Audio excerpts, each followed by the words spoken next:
you seem to broaden this image to the point where most everything's included. But are you saying we should really think about in the salvation of the world, amid all the many things that we want to do, that our church should focus on the deterioration of the support for life of all kinds on the earth? Well, I think without having that constantly in view, okay, all the other discussions will be futile in the long run. Right. At an early stage, when I became aware of the seriousness of the environmental issue, I did have a strong sense that it was so important that we had to put other things aside. Mm-hmm. Now, Thomas Berry, who recently decided, really made that move. I thought he made the wrong move. Mm-hmm. That is, I don't think we can save the world by simply focusing in that way, because the people whose energy we need, I mean, there are other reasons for saying this, but simply we need the energy of all kinds of people who have somewhat more specialized foresight. Mm-hmm. And to tell them that their tests, justice for blacks is not all that important, you know, because it's more important that we do this. I think that's a serious mistake.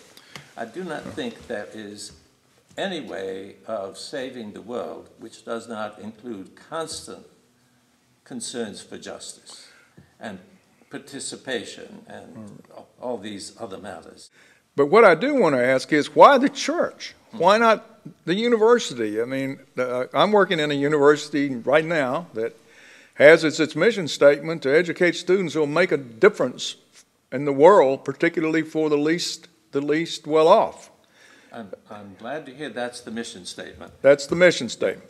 I was just looking at a book that's recently come out by a man by the name of Fish. Stanley Fish. Stanley Fish.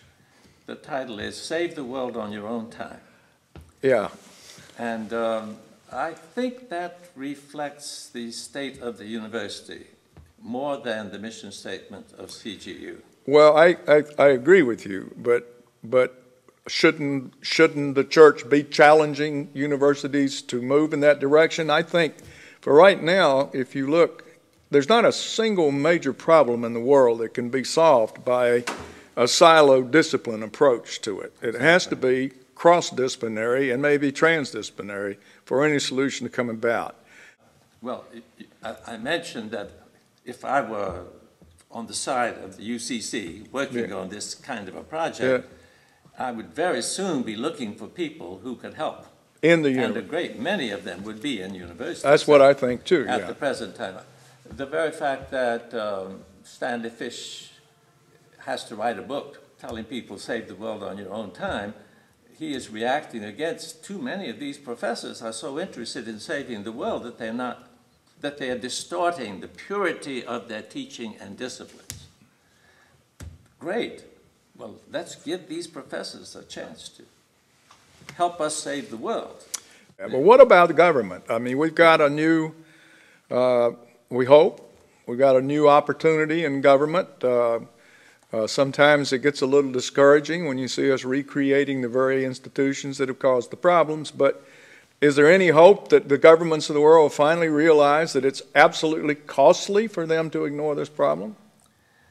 Well, I think that the government, I'm hoping that the law of the sea might get an act. You know, there are things which the United Nations has been able to persuade governments to sign on to, something like the Kyoto Protocols may get enacted. But I do not see any place in government where a kind of overarching vision of the kind I'm speaking of, who would work on that? And if the U.S. government set up a commission to work on it, who would think that that commission was really looking at the well-being of the entire world rather than U.S.? I mean, certainly you and I would not be one of them. We wouldn't. So it seems to me if you're talking about governments at all, you'd have to look at the United Nations. Yes.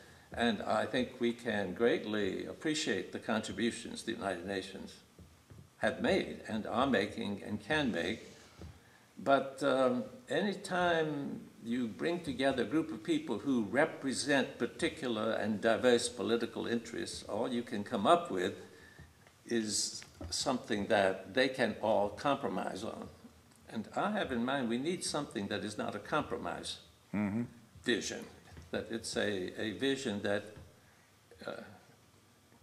the only consideration in the vision initially would be, would our moving in that direction really vastly reduce the amount of suffering and destruction in the world that is going on? And that I'll give an example. Right now, I think the decision being made in China about how to modernize the rural areas is one of the most important decisions being made in the world.